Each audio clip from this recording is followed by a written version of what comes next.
setiap kali periode bertelur dan angkrem sampai mendapatkan 43 ekor per 2 bulan. Berarti kalau dalam setahun itu ada 6 kali masa bertelur dan angkrem. Karena ingat bos, kalau sampai mau cepat indukannya, rotasinya cepat, itu sebaiknya masa pengasuhan sampai.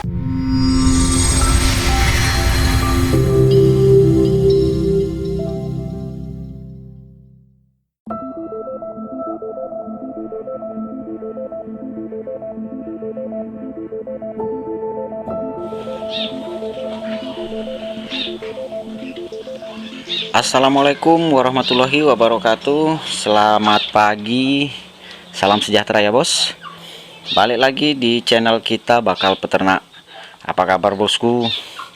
Semoga selalu dalam keadaan semangat dan berbahagia ya bos.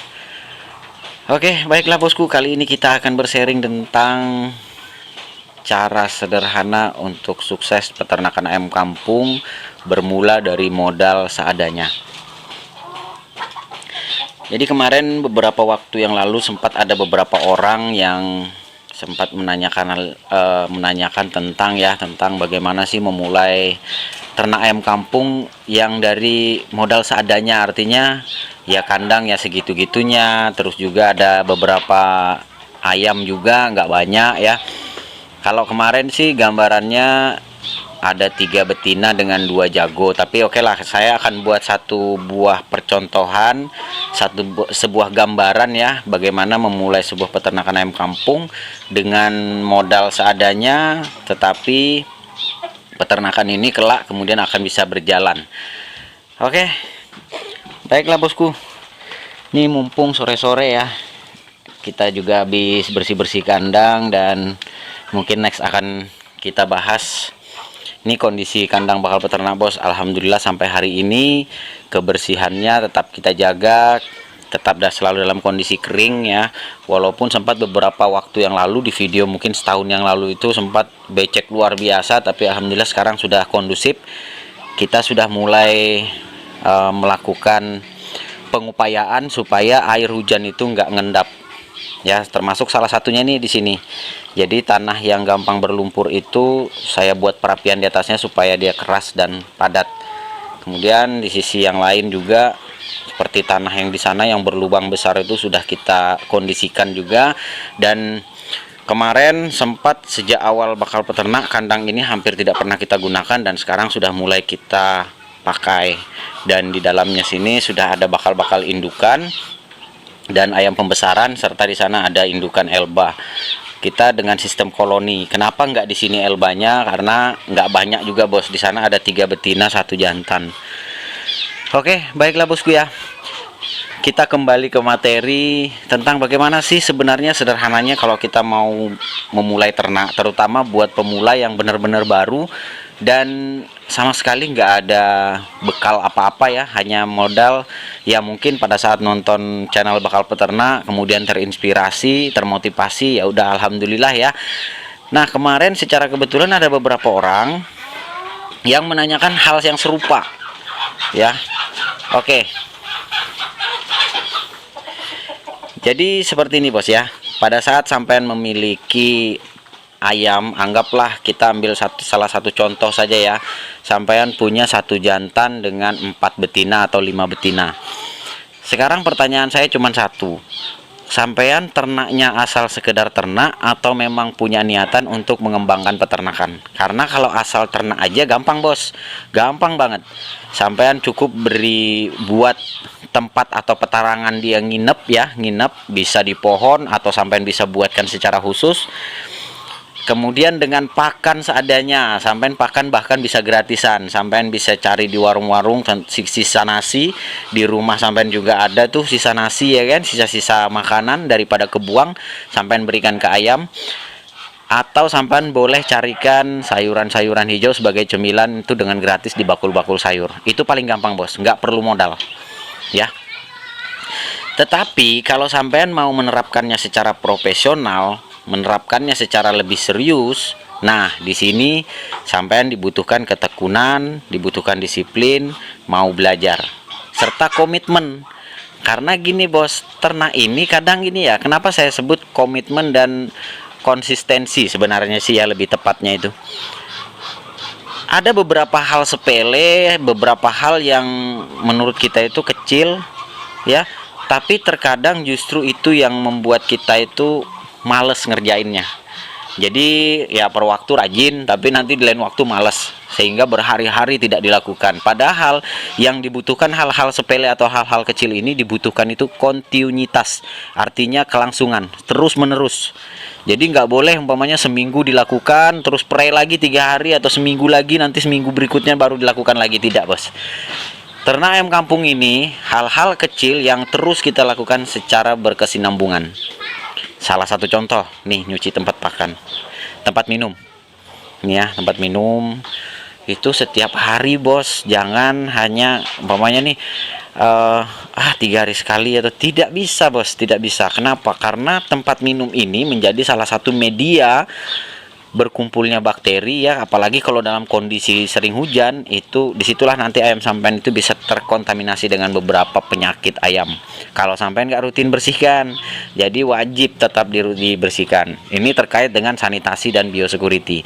Kemudian saya bahas yang paling pertama dulu lah ya. Yang paling pertama yang harus sampean kondisikan ketika sampean mulai serius beternak, sampean dengan kondisi punya satu pacek dengan 4 pejantan. Jadi anggap sampean punya 4 betina ya, satu pejantan dengan 4 betina sampean miliki saat ini. Tentunya dengan syarat pejantannya minimal usia 1,2 tahun ya, 1,2 tahun minimal kalau mau hasil bagus nih. Kemudian betinanya minimal 8 bulan. Itu udah masuk di masa-masa produksi, tinggal menunggu beberapa bulan kemudian nanti akan masuk di puncak produksi, dan disitulah sampean sudah semakin mahir. Oke, lanjut. Hal pertama yang harus sampean lakukan adalah mengamankan dulu kondisi ternak sampean. Tentunya sampean nih pengen serius kan. Nah, yang harus sampean lakukan adalah dengan modal atau dengan kemampuan seadanya, sampean boleh cari bambu, boleh cari kayu yang bisa sampean buat lah. Gimana caranya sampean bisa buat kandang untuk koloni.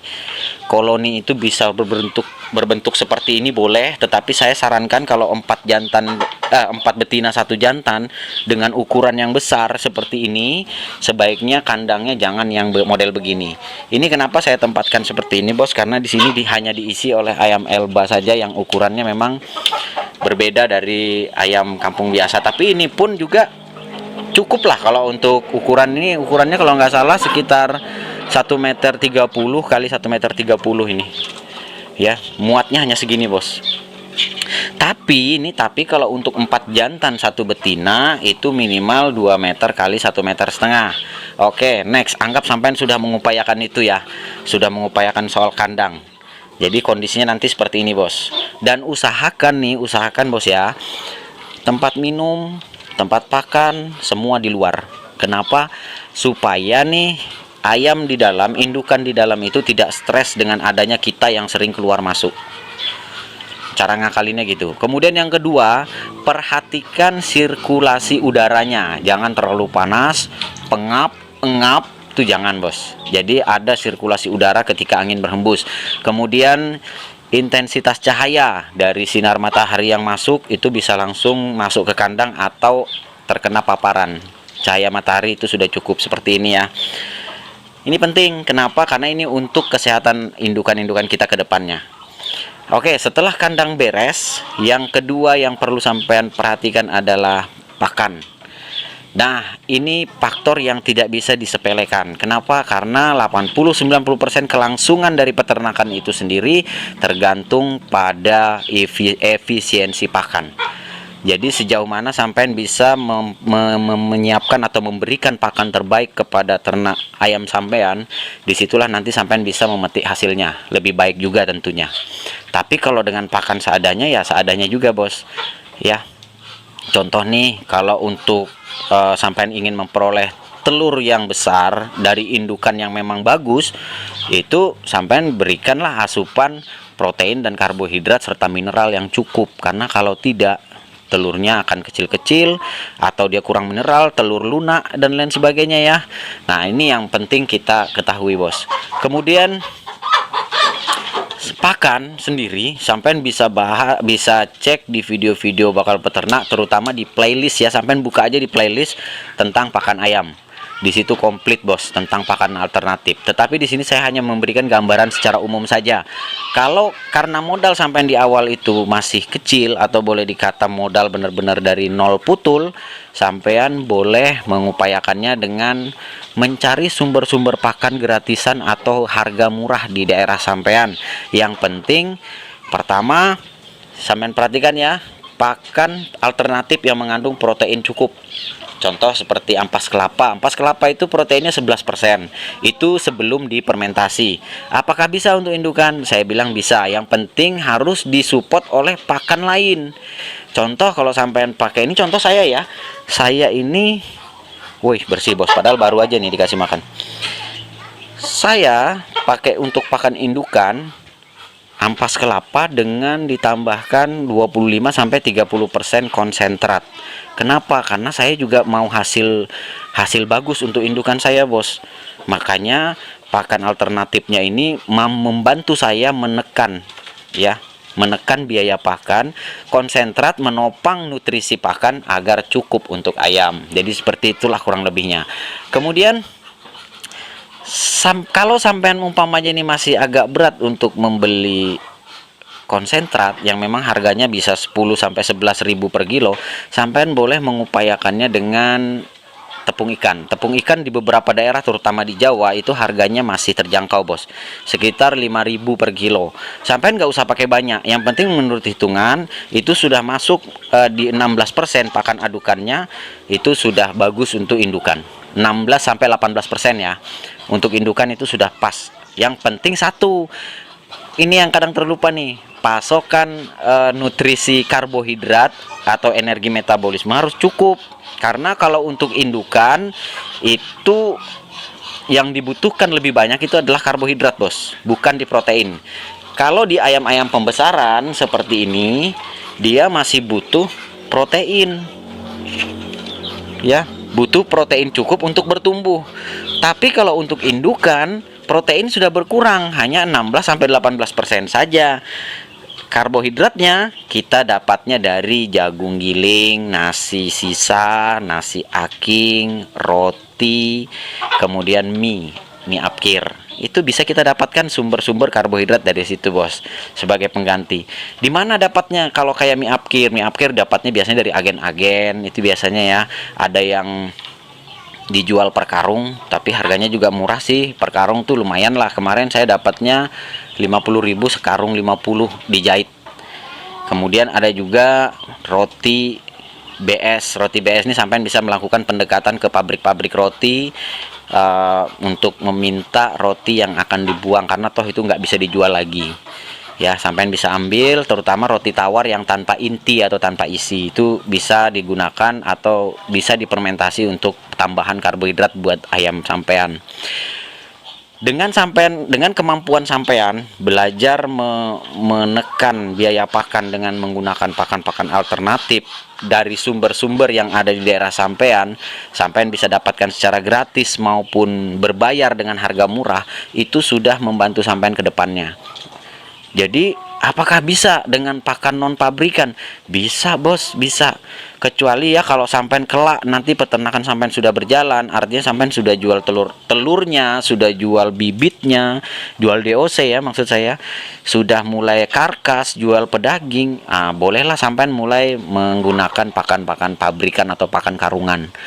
Tapi kalau untuk di awal yang buat sampean modalnya masih nol putul, masih benar-benar dari modal apa adanya, ya bisa bos, bisa. Tinggal sampean pandai-pandailah mencari sumber daya pakan yang ada di daerah sampean. Oke, itu baru berbicara soal pakan bos. Kemudian yang ketiga, sampean wajib memperhatikan kebutuhan nutrisi selain dari pakan ya. Selain dari pakan, tentunya sampean juga wajib mempersiapkan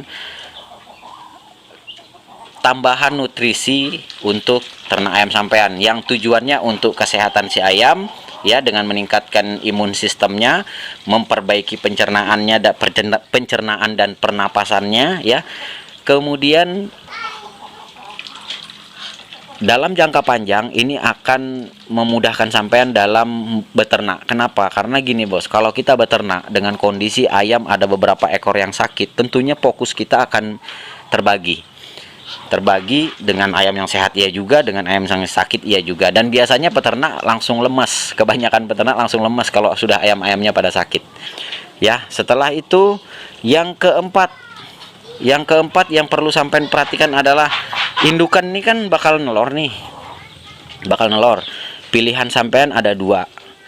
Kalau sampean diangkrem sama indukannya mungkin agak lambat, tapi next buat sampean yang pemula, saya tidak menyarankan untuk sampean membuat mesin tetas, tidak, tetapi sampean boleh melakukannya dengan cara diangkrem dengan indukannya, telur-telurnya ya.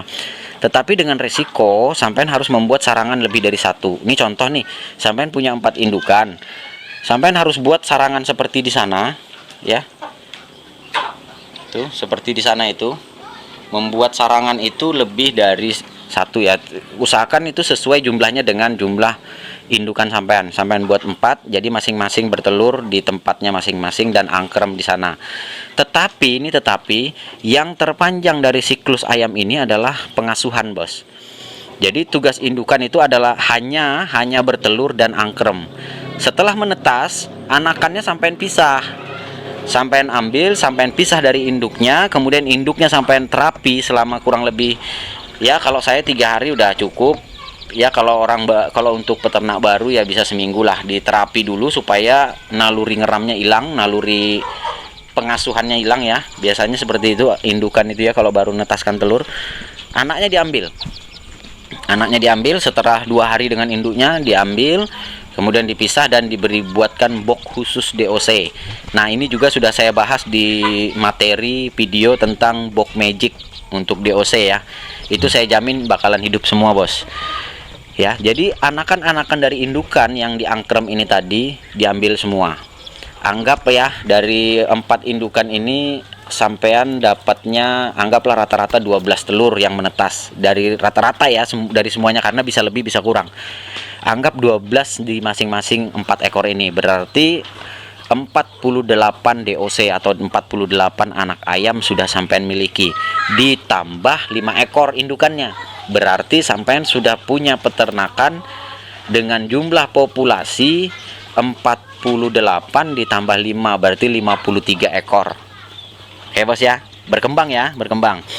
Dan ini bisa terjadi dalam sebulan bos, bisa terjadi dalam sebulan. Kenapa? Karena sampean cukup, kalau kandangnya bagus, tidak stres indukannya, maka dia akan lancar kawin, pakannya juga bagus, nutrisinya bagus, maka dia akan lebih cepat bertelur dan insya Allah pasti fertil semua. Kenapa? Karena paceknya juga andalan juga bos ya. Nah ini contoh nih, wah itu ya.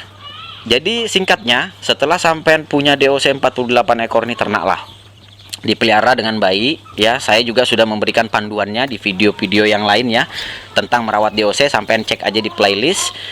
Setelah itu, setelah dari DOC ini sampean rawat, anggap 10% mati. Tapi insya Allah kalau sampean mengikuti panduan yang kita berikan dan benar-benar mengikuti dari nol panduan yang kita berikan tentang merawat DOC, insya Allah bos, minimal paling tinggi lah kalau untuk pemula itu 5% angka kematian. Tetapi di sini saya ngambil percontohan, anggaplah 10% mati. Berarti dari 48 ekor ada 5 ekor yang mati. Berarti tersisa 43 ekor ya. 43 ekor. 43 ekor ini sampean rawat ya, dari pembesaran sampai di usia-usia seperti ini. Ini usia 60 harian, Bos. Ini seperti ini, dan sampai usia 60 harian seperti ini sampai rawat baik-baik. Dan untuk pakannya ya, kalau umpamanya kalau DOC wajib pakai pakan jadi ya bos, pakai pur. Kalau saran saya sih, kalau untuk supaya cepat besar sampai pakai BR1, boleh yang produk Wonokoyo, boleh yang produk Sinta, boleh yang BR1W, boleh.